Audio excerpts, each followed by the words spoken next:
Bismillahirrahmanirrahim. Alhamdulillahi rabbil alamin. Wassalatu wassalam ala asyrafil anbiya'i wal mursalin sayyidina wa maulana Muhammadin wa ala alihi wa sahbihi ajma'in. Subhanaka la ilma lana illa ma 'allamtana innaka antal alimul hakim. Rabbi shrah li sadri wa yassir li amri wahlul 'uqdatam min lisani yafqahu qawli. Amma ba'd. Hadirin wal hadirat, segenap jamaah majlis ilmu Nurul Fata yang dirahmati Allah Subhanahu wa taala. Alhamdulillah, puji dan syukur kita panjatkan kehadirat Allah. Kita semua di malam hari ini masih diberikan Allah nikmat panjang umur dalam sehatul afiat, masih diberikan taufik hidayah mau menghadiri majlis ilmu dan majlis zikir, walaupun tadi kita dibarengi dengan hujan yang cukup deras. Ya, tadi berangkat dari Legosok sini hujan gede banget, masya Allah, sepanjang jalan nggak berhenti. Ya, alhamdulillah kita masih mau melangkahkan kaki kita ini tanpa izin Allah, tanpa taufik hidayah dari Allah. Ini hal yang mustahil. Mudah-mudahan apa yang kita kerjakan seluruhnya adalah akan mendatangkan keridhaan dari Allah Subhanahu wa taala. Amin ya rabbal alamin. Hadirin hadirat rahimakumullah. Kajian kita malam hari ini adalah kajian fikih dalam kitab Safinatun Najah. Terakhir kita membahas tentang perkara-perkara yang bisa membatalkan dalam sholat. Ya, benar ya. Yang terakhir kita bahas adalah, karena kemarin dikatakan bahwasanya perkara yang membatalkan sholat ada 14. Bahkan ada bilang lebih dari 14. Yang sudah kita bahas 6. Yang terakhir wal uklul katsir nasiyan. Sesuatu yang dimakan yang banyak nasiyan dalam kondisi lupa. Ya. Kalau makan dalam sholat dan makannya banyak walaupun lupa batal. Ustadz, bagaimana kalau sengaja? Ya apalagi sengaja, lupa aja batal. Ya. Lalu berapa batasan banyak? Batasan banyak itu ketika orang makan sesuatu seukuran qadras simsimah, seukuran 1 biji wijen, itu banyak namanya. Ya, kurang dari 1 biji wijen sedikit. Ini yang batal makan banyak walaupun lupa. Jadi bukan banyak, bukan berarti 1 piring, enggak. Banyak di sini seukuran 1 biji simsim atau wijen. Jelas ya? Jadi kalau misalnya kita habis makan nyelip nih, habis makan tahu goreng, ya gorengan tuh, tahu isi, kan kadang togenya nyangkut. Aduh, ya pala togenya tuh, aduh nih, jendol-jendolnya. Ah nanggung telan aja dah. Lagi sholat batal itu. Ya, harus dikeluarin. Ya, nggak boleh kita telan, maka hukum batal. Ini udah kita bahas kemarin. Lalu sekarang yang termasuk perkara yang batalkan sholat wa thalathi harakatin mutawaliyat. Sound kita kemana ya? Hah? Hujan. Oh iya iya. Enakan biar sound kita ya. Enggak ngung-ngung gitu ya. Iya sound kita. Ada punya. Enakan namanya sendiri lah. Nyampur-nyampur tuh enggak enak ya. Wa thalathi harakat, dan 3 gerakan mutawaliyat berturut-turut. Lagi sholat bergerak 3 kali berturut-turut, walau sahwan, walaupun lupa, batal sholatnya. Gitu ya. Ini adik-adik semua nih yang kita setiap hari sholat nih harus paham nih gerakan saya membatalkan atau enggak. Ya. Di antara yang membatalkan 3 gerakan berturut-turut, walau bi'a'dha'in muta'addidah, walaupun dengan anggota tubuh yang berbeda-beda. Seperti apa? Seperti ka'an harraka ra'sahu wa yadayhi. Ada orang sholat, dia menggerakkan kepala dan kedua tangannya. Ini sholatnya. Terus tiba-tiba gini. Akan pegel misalnya sholatnya. Nah itu kepala gerak, tangan 2 gerak. Berarti 3 gerakan berturut-turut. Ini namanya perkara yang membatalkan sholat. Jadi nggak harus 1 anggota tubuh, enggak. Bergabung 3 anggota tubuh batal. Ya. Ini kalau termasuk gerakan besar. Ya, gerakan besar itu ya kepala, gerakan besar. Ya, pundak, lutut, kaki. Nah, itu ya gerakan besar tuh. Gerakan kepala 1, 2. Kadang-kadang orang suka pegel, saya juga suka gitu tuh. Yang paling bete kalau gini nggak bunyi, aduh, ya. Malah sakit keseleo, aduh, enak banget ya. Itu sampai besok sakit terus nih. Ya. Jadi kalau bunyi ya, gitu ya. Sampai dibikin YouTube tuh ada orang yang kerjaannya gitu, kontennya yang isinya mau ngeretekin orang gitu, ya. Yang paling enak kalau dia megang cewek cakep tuh. Dosa tapi ya. Nggak boleh. Nah ini kalau 3 gerakan berturut-turut, gerakan besar, kepala, tangan, bahu, badan, kaki, nah, itu gerakan besar semua tuh, ya, rahang, ya, itu tiga kali berturut-turut, walaupun 3 anggota tubuh misalnya, kepala, tangan, kaki, gitu ya, bareng, lagi sholat tuh, batal sholatnya, ya. Nah, kalau kaki bergerak itu dihitung 1 gerakan. Kalau dia maju mundur nih, tuh 2. Ini bukan 1 gerakan, 2 gerakan. Majunya 1, mundurnya 1, jadi 2. Ya. Beda sama tangan. Kalau tangan maju mundur cantik, ya. Maju mundur ini 1 gerakannya, dihitungnya 1. Jadi kalau tangan kita begini nih, nah, itu dihitung 2, belum batal. Tapi kalau kaki 1, 2 itu 2. Apalagi kalau ya udah kakinya gerak, tangannya gerak, 3 jadinya batal tuh. Kenapa beda cara ngitungnya? Kata para ulama, dalam sholat kaki itu umumnya biasanya diem, nggak gerak. Kita kan kalau sholat diem, ruku kaki diem, gitu, sujud kaki diem gitu. Ya, tapi kalau tangan kok biasanya bergerak. Allahu Akbar, Sami Allah, gerak terus. Jadi hitungannya 1 kalau tangan, tapi kalau kaki pulang pergi balik maju mundur maka dihitung 2, gitu ya. Kemudian dikatakan di sini walau sahwan, walaupun lupa, ya, sengaja batal, lupa batal, ya.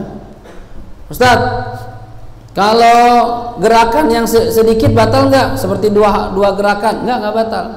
Ente di depan kita ada soft kosong, lalu kita kan sunnah ngisi soft yang kosong, jangan diam aja ya. Kalau ada soft kosong diisi, ya, kecuali di zaman corona, ya.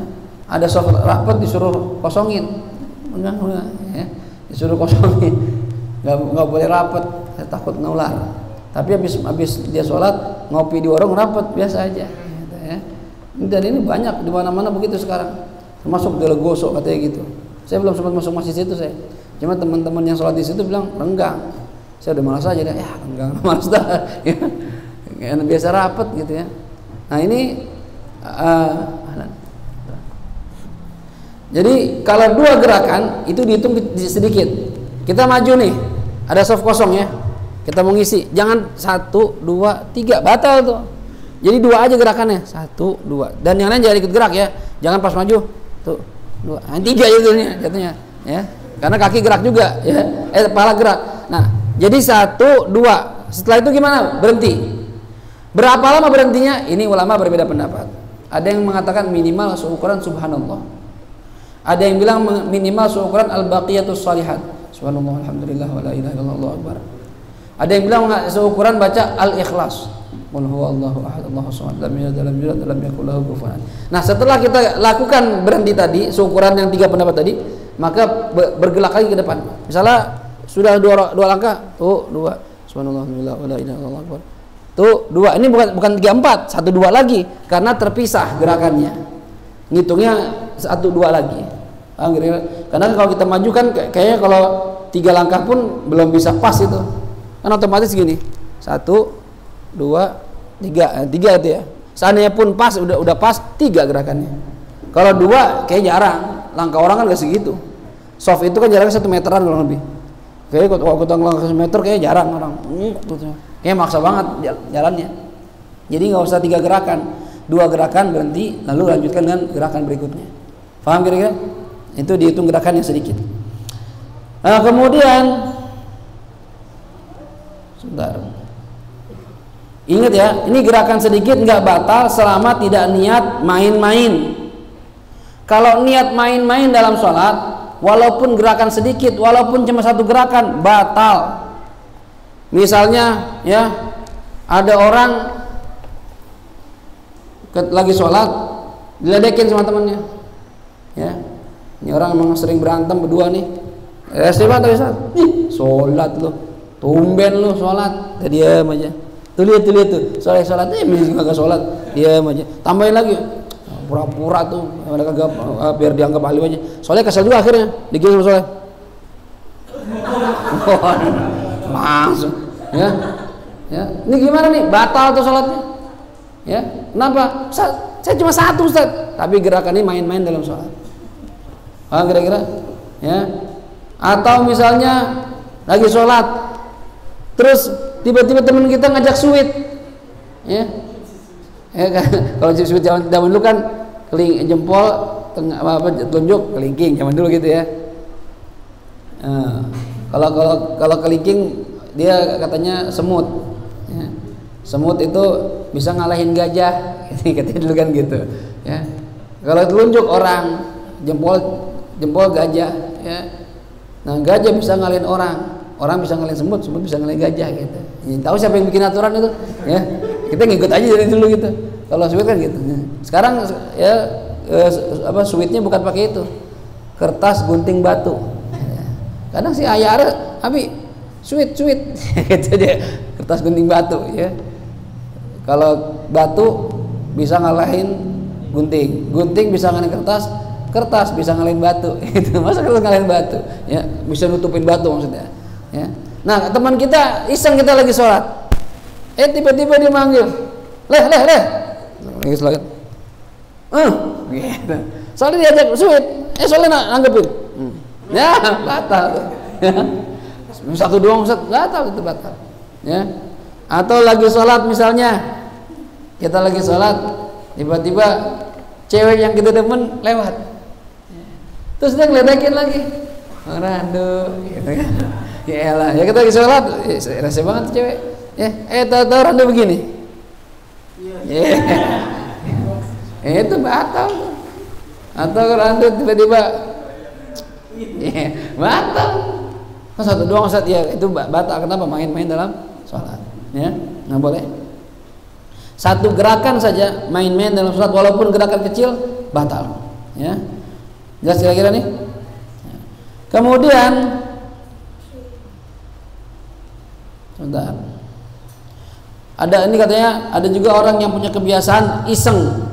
Dia menjulurkan kakinya, diletakkan di ujung baju teman yang di depan atau ujung baju sarungnya, ujung sarung teman yang di depan. Lagi sujud, habis sujud kan kita bangun duluan. Itu ujung sarung temannya yang di depan diinjak biar dia pas bangun jatuh. Itu ada orang iseng begitu. Ini gimana? Begitu ente manjangin kaki, niatnya bercanda tuh supaya teman ente jatuh, batal langsung. Ya Ustaz baru manjangin kaki dong, iya batal. Karena ente niat main-main dalam sholat, nggak boleh ya. Paham kira-kira? Ya. Kemudian begitu juga katanya kalau gerakan banyak, ya, tapi termasuk gerakan ringan, ya. Seperti apa? Tahriki asabi'ihi fi sab'ah. Ya, au hillin au aqdin ma'a qarari kaffai. Seperti gerakan jari jemari, ya, dalam memutar tasbih. Ente salat pegang tasbih, ya. Subhanallah walhamdulillah wala ilaha illallah subhanallah wala, atau pegang tasbih. Ini gerakan kecil, enggak masalah. Atau ente garuk, ya, garuk tanpa menggerakkan telapak tangan, cuma jarinya saja. Nah, jari gerakan kecil. Jadi enggak batal. Gatal nih, sepanjang sholat begini terus sampai ruku. Ini udah berapa ya? Darah lecet bisa pakai darah enggak, jangan lecet gitu, saking kerasnya. Batal nggak batal, gerakan kecil. Atau ente pas lagi sholat lupa ngancingin baju, ya, lupa ngancingin baju, Allahu Akbar, buka nih, ya, sambil sholat boleh nggak? Boleh. Yang penting telapak tangan nggak gerak, yang gerak jari aja. Selesai diam, gitu, nggak masalah, ya, karena jari gerakan kecil, ya, mau banyak juga nggak apa-apa, selama tidak niat main-main. Termasuk juga gerakan kecil misalnya katanya, selain jari jemari, menggerakkan tahriki ajfanih, menggerakkan kelopak mata, tapi nggak niat main-main ya, lagi sholat kelopak mata gerak-gerak. Batal nggak? Nggak batal. Apalagi kalau orang, kan ada orang yang modelnya gitu tuh, gerak sendiri gitu ya, tanpa kita bisa sadari, tiba-tiba aja. Orang penyakitnya beda-beda. Anda punya kenalan, dia penyakit tiba-tiba. Lagi ngobrol nih, Gitu. Ya. Macam-macam orang, ya. Ada yang ya namanya orang ya. Kan itu mungkin sakit ya, karena kan ya nggak bisa dikontrol, lepas di luar kendali dia. Emang udah mungkin apa kebiasaan apa gimana, Anda nggak paham juga, ya. Nah ini kalau seandainya kita lagi sholat, ya, lalu bulu mata kita atau kelopak mata kita bergerak, itu nggak apa-apa, ya. Kemudian udhunihi, gerakan telinga, saya nggak bisa. Ada yang bisa nggak gerakan kuping? Nggak ada yang bisa ya? Nggak ada yang bisa satupun. Abi bisa Bi? Coba Bi. Nggak? Bisa. Oh tadi bisa. Anak punya om itu bisa. Jadi fit lihat nih, gerak deh, gitu. Nah itu nggak bisa tuh. Seandainya bergerak dalam sholat tanpa niat main-main, nggak apa-apa. Walaupun banyak gerakan, gerak gitu, nggak apa-apa. Ya. Kemudian juga zakarihi, atau gerakan kemaluannya. Lagi sholat zakarnya gerak. Lu mikirin apa sholat? Ya. Masa sholat bisa kemaluan bergerak? Kalau perempuan nggak mungkin gerak, emang begitu aja. Ya, laki kan ini gerakan ini kan di luar kendali kita. Ya, jadi jangan kita mengira kita yang menguasai tubuh kita. Enggak, kita nggak menguasai tubuh kita. Allah yang gerakin semua. Ya, jantung kita mana pernah merintah jantung berdetak? Nggak pernah. Semua gerak sendiri. Allah yang bergerak. Termasuk zakar, kemaluan. Itu satu nikmat Allah. Laki-laki normal zakarnya bisa tegang. Kalau enggak, ya kayak ayam sayur. Ya. Bini biar kata cakep, lakinya nggak bisa tegang, gak demen itu. Biar kata kokor badannya, six pack, ya begitu. Bang, ayo dong, nggak bisa deh, nggak bisa, ya, nggak bisa. Ya. Nah seandainya lagi sholat bergerak, gimana? Batal nggak? Nggak batal, karena termasuk gerakan kecil. Kemudian juga akhrajal lisanah, atau dia mengeluarkan lidahnya. Bibirnya lagi kering banget. Nah itu kalau bibir kering kan bahasanya pakai lidah. Salat. Nah, gimana tuh? Gak apa-apa. Yang penting jangan niat main-main. Kalau niat main-main, melet-melet ngatain orang. Lagi sholat batal. Satu tulisan doang, gerakan kecil batal. Pokoknya kalau niat main-main batal aja. Ya, walaupun gerakan kecil.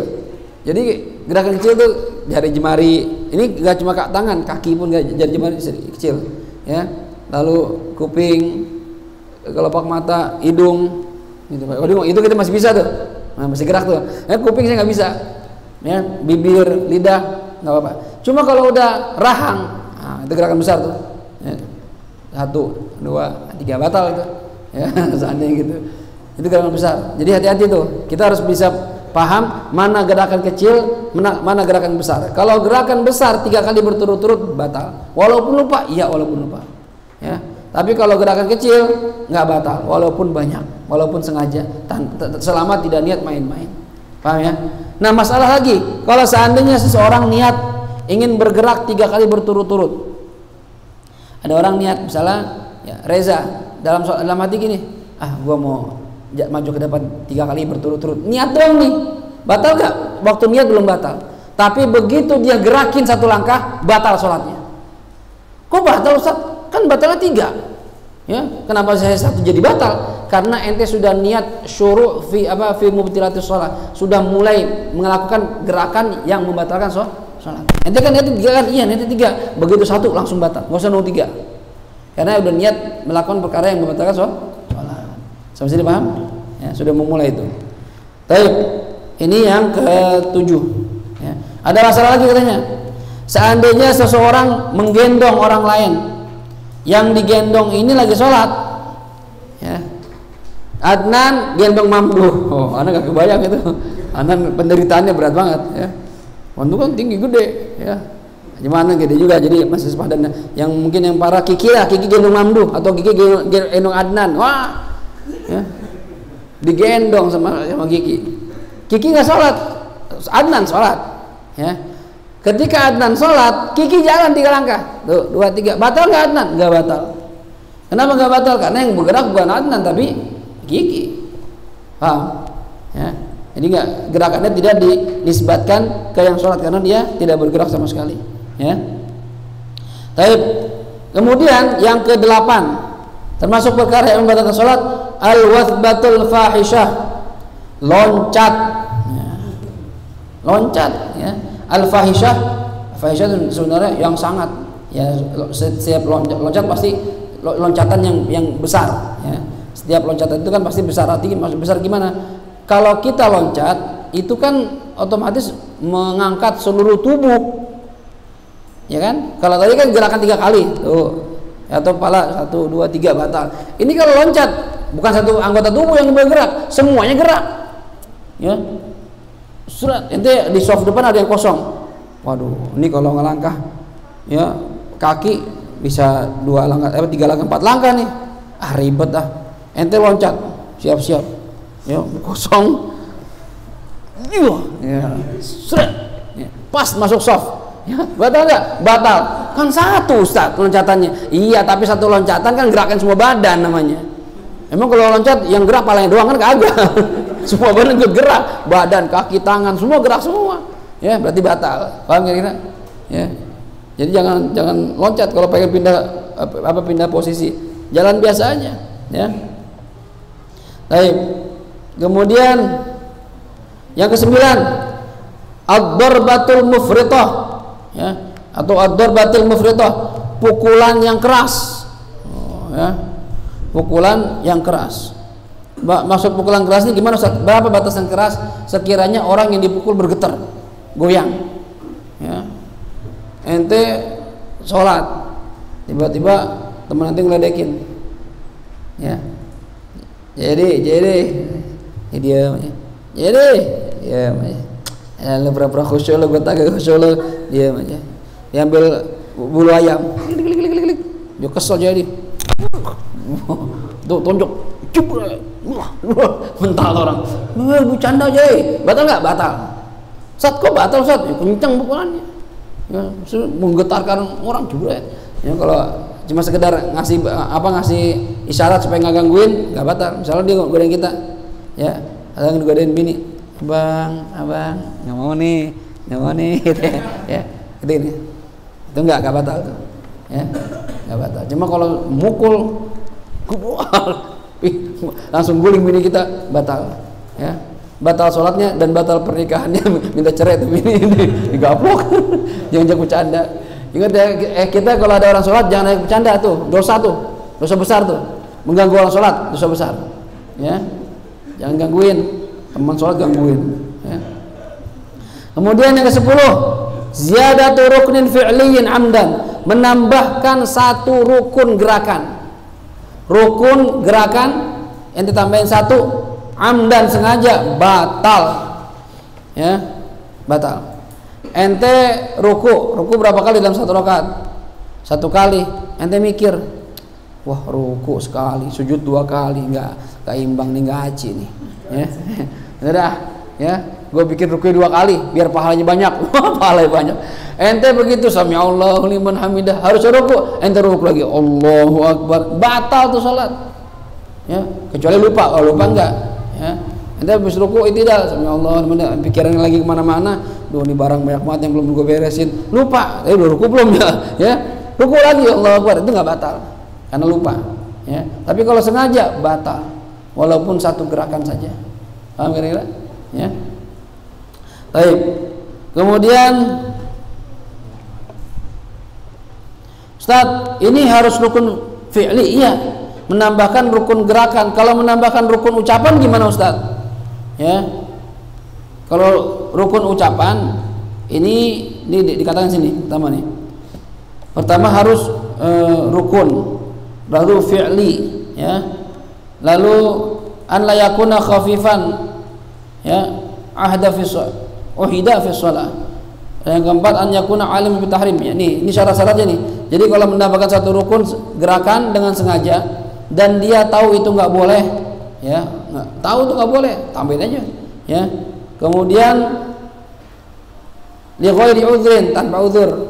Kalau uzur kan berarti lupa, ya, atau dia nggak tahu karena baru masuk Islam. Saya nggak ngerti Ustadz, saya pikir boleh nambahin, saya pikir biar pahala lebih gede gitu Ustadz. Ya nggak bisa.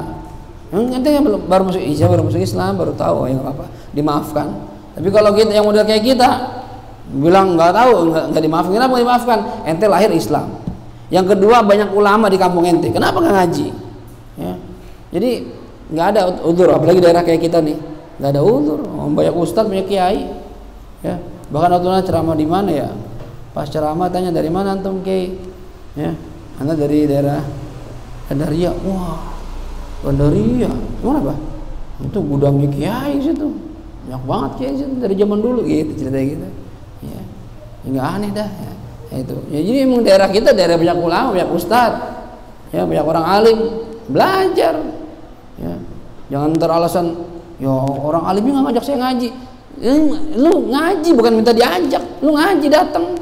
Emang ustadz kiai sempat atu-atu ngajak, setiap ketemu orang ngaji kayak orang gila jadi. Ya, ya ente yang ngajak, ya udah diumumin pengajian, datang pengajian. Ya, memang kalau dakwah kan orang beda-beda ya. Jadi emang ada yang ngajak apa modelnya tuh kiai nyamperin tuh ke tempat tongkrongan, ada yang begitu. Termasuk Kiai Ishaq Yahya ceritanya dakwahnya begitu. Ada orang main kartu disamperin, nggak disuruh bubar nggak, lihat sama dia. Wah, seru nih, gitu. Beliin kacang, beliin kopi. Ya. Kalau ada kiai biasanya taruhan duit jadi nggak berani, tapi tetap main kiai nggak ngerti, lihat aja. Begitu adzan, sholat yuk, salat, akhirnya malah berhenti tuh. Ya, cara yang gitu dakwahnya. Ya, ada orang model main kayak FPI keras modelnya, ya harus ada yang nahi mungkar. Cuma ada yang metodenya lembut, ya metode macam-macam tergantung orang cara. Karena orang nanganin ya orang yang maksiat kan nggak sama seperti dokter nanganin pasien, beda-beda. Ya, yang ini ente keluhannya apa? Saya Ustaz, dok mencet dok. Berapa kali udah? 10 kali. Banyak udah ya. Ente minum obat ya. 3 pil langsung. Apalagi kalau norit 5 pil. Ya, 7 pil ya gitu ya norit tuh. Ya. Begitu satu lagi, ente kenapa? Saya sama Ustaz, dok, saya ini juga sakit perut. Oh, ente juga minum obat. Tapi satu aja. Lah kok satu? Ya. Karena begitu dilihat yang satu badannya gemuk, satu kurus. Ya itu dosisnya beda-beda. Umur berapa? Tanya tuh. Dokter anak gitu. Anaknya berapa tahun? Ustaz? Ya, kalau saya alhamdulillah tuh si kembar tuh ya punya dokter anak baik banget, orang Hindu, orang Bali ya, namanya Imade siapa gitu ya. Itu kalau berobat kan dia praktek di Brawijaya, di KMC yang mahal-mahal dah kan, mahal adminnya aja udah mahal ya, belum bayar dokternya. Kalau anda berobat ke KMC itu dia kata Ustadz ya, kalau lagi minta waktu, dok saya mau periksa anak nih, kapan dokter bisa? Pak Ustadz kapan kosongnya? Gitu malah aja balik. Ya, yang nggak ada jadwal ngajar kapan? Hari ini. Oh iya, saya pasin jadwal saya. Terus saya suruh ya asisten saya yang bikin ngatur jadwalnya. Oh, udah. Itu setiap periksa segala macam ya. Udah ngobrol biasa aja.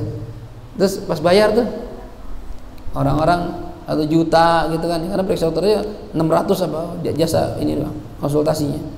Kita nggak nyampe 300, 400. Oh segini ya? Katanya, oh kata dokter Made di free aja kalau buat bapak. Wah di free mulu. Orang Hindu tuh, masya Allah baik banget. Ya, itu beda-beda dananya. Kalau kata dia, Pak Ustadz kalau emang perlu nggak usah datang nih, telepon aja WA gitu. Kalau WA ada, kalau telepon saya jarang ngangkat. WA tuh, dok anak saya sakit ini. Udah dibilang berapa sekarang berat badannya, gitu kan? Atau umur berapa sekarang? Dan terus WA beli obat ini gitu, masya Allah. Jadi beda-beda ternyata, umur sekian obatnya beda, berat badan sekian dosisnya beda, itu ngaruh. Ya, nah ini pun sama nih kayak gini nih. Ya, jadi semua itu tergantung kadarnya. Kalau kita ya bilang di sini nggak ada ulama, mana nggak ada ulama? Ya orang banyak banget di sini. Ya, baik. Kemudian sebentar. Yang ke-11 ya, termasuk yang membatalkan salat adalah at-taqaddum ala imami bi ruknaini fi'liyaini. Mendahului imamnya. Makmum duluin ya imam bi ruknaini sebanyak 2 rukun liyaini yang bangsa gerakan. Rukun gerakan 2 gerakan dia mendahului imam. Imam masih baca Fatihah. Ya. Wad-dallin amin. Bismillahirrahmanirrahim. Yasin. Alah ya Yasin lagi. Lama dari dirinya ya. Udah, duluan aja dah. Rukun duluan. Allahu Akbar. Nah, ini satu rukun nih. Tapi belum sempurna. Rukun kalau dikatakan satu rukun sempurna, begitu bangun dari ruku. Satu rukun nih, udah bangun. Sami Allahu liman hamidah. Ini dua rukun belum sempurna nih. Ya. Kapan batalnya? Imam masih baca Yasin nih. Dia udah ruku, dia udah itidal. Begitu dia mulai turun ke sujud, batal salatnya. Kenapa? Karena ente ngebalap imam sebanyak dua rukun. Nggak boleh sholat balap imam. Ya, ente kan makmum belakang. Wah, saya malas di belakang mulu. Apa ngikutin mulu? Ya kalau kamu ngikutin sholat sendirian atau jadi imam. Kalau jadi makmum ya duluan. Ya. Lucu ente ini. Ya. Kalau jadi makmum dia duluan, nggak boleh. Ya, belakang. Dan usahakan kita bergerak itu sunnahnya setelah imam sempurna gerakannya. Allahu Akbar, baru kita Allahu Akbar. Ya. Sami Allahu liman hamidah, sami Allahu liman hamidah. Sunnahnya gitu. Allahu Akbar, Allahu Akbar. Jangan ngebarengin imam. Ngebarengin imam makruh. Ngebarengin imam makruh. Mendahului imam satu rukun haram tapi tidak batal. Gimana maksudnya Ustaz? Gini, imam masih diri, kita duluan Allahu Akbar nih ya, imam mau ruku kita sami Allahu liman hamidah, imam baru ruku. Ini imam mendahului imam satu rukun, haram hukumnya tapi nggak batal. Tapi kalau udah dua rukun batal.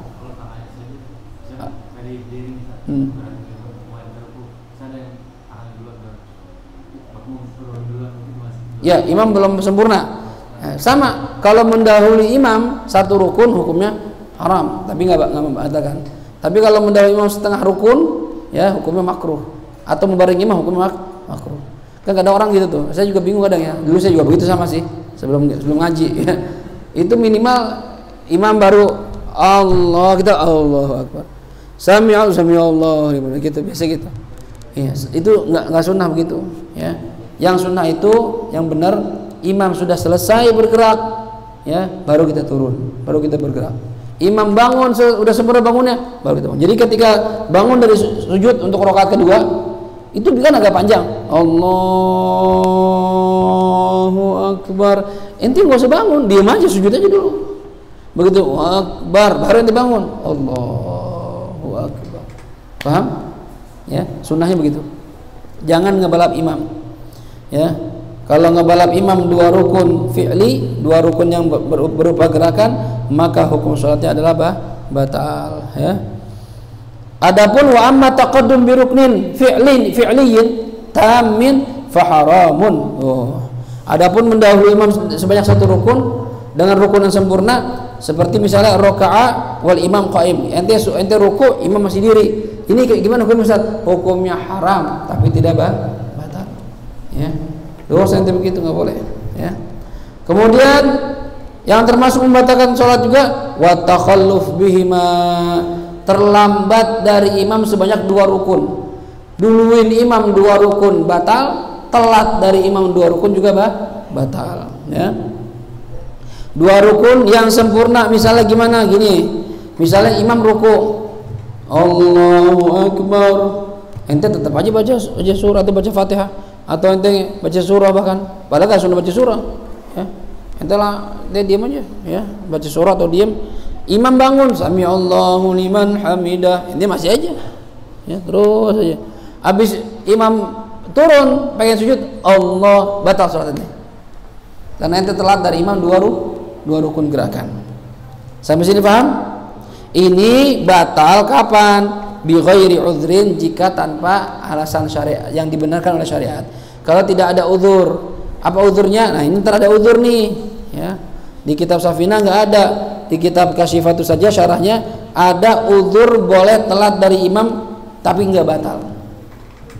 Ya, kan tadi dikatakan telat dari imam dua rukun, ya, sengaja batal. Tapi kalau ada uzur, ya, maka tidak batal. Ya. Contoh misalnya tadi membalap imam, ya, dan ini ingat mendahului imam dengan sengaja. Kalau nggak sengaja enggak, ente sholat di dalam gelap, ya, di dalam kegelapan. Dalam gelap itu lagunya Padi, tahu Padi? dalam benakku ya, salah ya, bukan dalam benakku lama tertanam gitu ya, bukan gelap ya, ini dalam gelap nih sholat nih ya. Terus ente dengar suara Allahu Akbar, ente pikir udah imam udah ruku, ente ruku aja Allahu Akbar ya, sami Allahu liman hamidah, sami Allah, tahu-tahu orang sebelah sholat sendirian ya, pas ente bangun lampunya nyala, lah masih pada diri, gue udah tidak aja, gimana? Enggak batal ya. Apakah sujud sahwi Ustaz? Enggak sujud sahwi. Kenapa nggak sujud sahwi? Karena kesalahannya terjadi ketika lagi jamaah. Kalau kesalahan terjadi lagi jamaah, maka tidak disunahkan sujud sahwi. Paham? Ditanggung sama imam. Jelas nih? Ya. Nah, sekarang ada orang telat dari imam, 2 rukun batal tanpa uzur. Ya. Ente ngelamun. Ya, atau ente sengaja baca suratnya lama. Ya, baca surat aja dah. Ya. Ya, misalnya imam jauh gak kedengeran. Ya, kan disunahkan kita kalau nggak dengar bacaan surah imam, kita baca sendiri. Kita baca surah panjang lagi. Ya, bismillahirrahmanirrahim. Idza waqa'atil waqi'ah laisa liwaqa'atiha kadhibah. Imam udah ruku. Allahu akbar. Nanggung terusin khafiratur rafi'ah. Idza rujatil ardu raj'a wa basatil jibalu basa. Sami Allahu liman hamidah. Terus aja baca terus. Sampai imam turun pengen sujud, batal sholatnya. Kenapa? Karena ente telat dari imam 2 rukun tanpa uzur. Nah, kalau ada uzurnya nggak batal. Berapa uzurnya? Nah, uzurnya ada 11. Yang pertama, an yakuna ya bati al-qiraah li ajzin khalqiyyin la li waswasatin tsaqilah wal imam mu'tadiluha. Apabila makmum ini lambat banget bacaannya, dan lambatnya ini bukan karena was-was, tapi memang lisannya begitu. Ada orang nggak bisa baca cepat, sedangkan imam normal, imam juga nggak cepet banget, normal, standar. Cuma nanti baca nggak bisa cepet-cepet, dan bukan karena was-was ya. Jadi baca lama banget. Bismillahirrahmanirrahim. Alhamdulillahi rabbil alamin. Cepat tadi kita apa? Nggak bisa. Emang begini nih, ya. Gue dengar lu baca lama banget. Saya kalau sholat begitu. Gimana nih? Ya, ini nggak apa-apa. Ini nggak batal. Nanti akan dikasih uzur. Apa uzurnya? Boleh ya dia menyelesaikan bacaan Fatihahnya ya, dan dikasih waktu selama 3 rukun yang panjang. Artinya sebelum imam menyelesaikan 3 rukun yang panjang, dia harus sudah selesai Fatihah dan juga harus sudah ruku. Apa itu rukun panjang? Rukun panjang dalam sholat yang pertama ar-ruku. Ruku panjang boleh. Ente mau ruku sejam juga boleh. Ya. Itidal rukun pendek. Jangan lama-lama itidal. Kalau kelamaan batal. Sujud rukun panjang. Duduk antara 2 sujud rukun pendek. Nah, kalau ente sujud lama, sujud sejam, setiap sujud setengah jam, ya. Gimana? Boleh nggak? Boleh misalnya. Ya, karena dia rukun yang panjang. Nah, ente dikasih kesempatan, ya. Kalau ente belum selesai baca Fatihah dan ente nggak selesainya karena apalagi baru-baru belajar, ya. Saya nggak baru belajar Ustaz Fatihah, jadi nggak bisa cepet bacaannya. Ini gimana? Nggak apa-apa. Ya, ditunggu dapat kesempatan sebelum imam selesai dari 3 rukun yang panjang, ente harus sudah selesai Fatihah, harus sudah ruku. Jadi sebelum imam bangun dari sujud kedua, ente sudah selesai baca Fatihah dan sudah ruku. Kalau belum ruku, belum selesai baca Fatihah, ya. Ini gimana Ustaz? Kalau belum selesai, maka ente boleh milih untuk mufaraqah. Aduh, nggak selesai juga, mufaraqah aja dah. Ya, itu nggak apa. Ya. Baik. Sebentar. Nah, kalau seandainya ya saya udah baca Fatihah Ustaz, udah coba, tahu-tahu imam udah diri. Ya. Gimana itu hukumnya Ustaz? Ya. Kalau imam sudah diri, maka dia boleh lanjutin jamaahnya, tapi rakaat pertama dia nggak dihitung. Artinya seperti orang masbuk. Ya. Nanti kalau dia imamnya salam, dia wajib nambah 1 rakaat.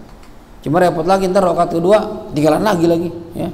Mungkin kalau rakaat kedua nggak ketinggalan karena sudah baca. Pas rakaat ketiga ketinggalan lagi. Itu gimana ya? Karena emang berat di sana gimana? Ya udah, nggak apa-apa. Ya. Tapi bukan was-was ya. Ada orang penyakit was-was, jadi baca Fatihah seakan-akan nggak mantap. Bismillahirrahmanirrahim. Alhamdulillahirabbil alamin. Arrahmanirrahim. Bismillahirrahmanirrahim. Alhamdulillahirabbil alamin arrahman. Astagfirullah. Bismillahirrahmanirrahim. Gitu ulang-ulang kamu, ya. Ini was-was namanya. Kalau was-was tidak udzur. Ente telat 2 rukun dari imam, batal salat ente. Ya. Seperti yang anda cerita itu tuh, ya, anda sholat sama seorang kiai, masya Allah was-wasnya parah banget. Sampai anda baca ya, Al-Baqarah. Ya, anda waktu itu baca Qul ya ayyuhal kafirun, biar pendek itu. Nggak rapi-rapi Fatihahnya. Ya. Kuliah apa wal asr baca gitu. Aduh, nggak rapi Fatihah. Begitu was-was tuh. Dan kencang lagi suaranya. Ini kalau pelan. Bismillahirrahmanirrahim. Alhamdulillah. Gitu. Kaget kita. Gitu. Salat. Kok gini nih lah mati? Was-was penyakitnya. Ya. Wal asri selesai. Belum rapi juga. Wailul baca. Ya, apa? Ara'aital ladzi yukadzib alam taro. Lilafi. Ya. Sampai akhirnya tuh rakaat kedua dari apa tabat apa itu ya. Jadi selesainya tuh An-Nasr. Begitu tabat, Al-Ikhlas, Al-Falaq, An-Nas. Enggak rapi baca Al-Baqarah nah. Ya. Alif lam mim dzalik. Ini biar ini orang selesai baca Fatihah. Was-was itu enggak bagus. Ya. Jangan was-was ya, bahaya. Penyakit was-was kalau diikutin terus-terusan begitu tuh, enggak bakal hilang tuh. Ini udzur pertama kalau makmumnya bacanya lambat, ya. Udzur kedua, wallahu a'lam bishawab. Udah jam 10, suara udah rada habis, mata udah rada ngantuk, ya. Karena habis bongkar-bongkar, belum rapi juga, barang banyak banget, masya Allah ya. Begitu kalau pindahan ya. Waduh, itu kardus nggak habis-habis kardus. Ada lagi, ya. Insya Allah. Jadi kita cukup sampai di sini. Insya Allah kita ketemu lagi di channel yang sama, ya. Dalam nuansa yang berbeda. Ada yang ulang tahun? Nggak ada. Berarti kita nggak makan nasi, ya. Karena nggak ada ulang tahun. Ya, kalau ulang tahun, kalau nasi, kalau nggak nasi bakso, gitu ya. Tapi kita tutup dengan Fatihah. Mohon kepada Allah Subhanahu Wa Taala, mudah-mudahan apa yang kita pelajari Allah jadikan sebagai ilmu yang manfaat, dan mudah-mudahan semakin kita ngerti ilmu ini, kita makin menjaga sholat kita. Jangan sampai sholat kita batal gara-gara perkara-perkara yang membatalkan sholat tanpa kita tahu. Ya, belajar terus, ya. Itu di belakang kita ada jamaah Nur Yakin tuh sama Ahbab Dadi sama Fitrah, doain Fitrah tuh. Beliau ini mualaf, belajar belum lama masuk Islam, dikasih nama Fitrah. Bapak orang tua pendeta ya, orang tua pendeta bisa masuk Islam dengan keinginan sendiri, masya Allah. Doain biar istiqomah, ya, biar makin rajin mencari ilmunya. Siapa tahu tak jadi ustadz, kan banyak tuh, ya, dulunya non muslim masuk Islam jadi ustadz, bisa ngajar, ya, bahkan bisa mengajak orang-orang muslim masuk Islam. Kita doain mudah-mudahan Fitrah diberikan keistiqomahan, sama seperti kita juga mudah-mudahan istiqomah dalam mencari ilmu, dalam hadir majlis ilmu, menjadi zikir, dan mudah-mudahan pulang dari sini hajat kita dikabul oleh Allah Subhanahu Wa Taala, dosa kita diampuni oleh Allah Subhanahu Wa Taala, dan juga berharap mudah-mudahan ilmu yang kita pelajari Allah jadikan sebagai ilmu yang manfaat dunia maupun akhirat. Ala hadhihi niyyah wa likulli niyatin salihah wa ila hadratin Nabi Muhammad sallallahu alaihi wa alihi wasallam. Al-Fatihah.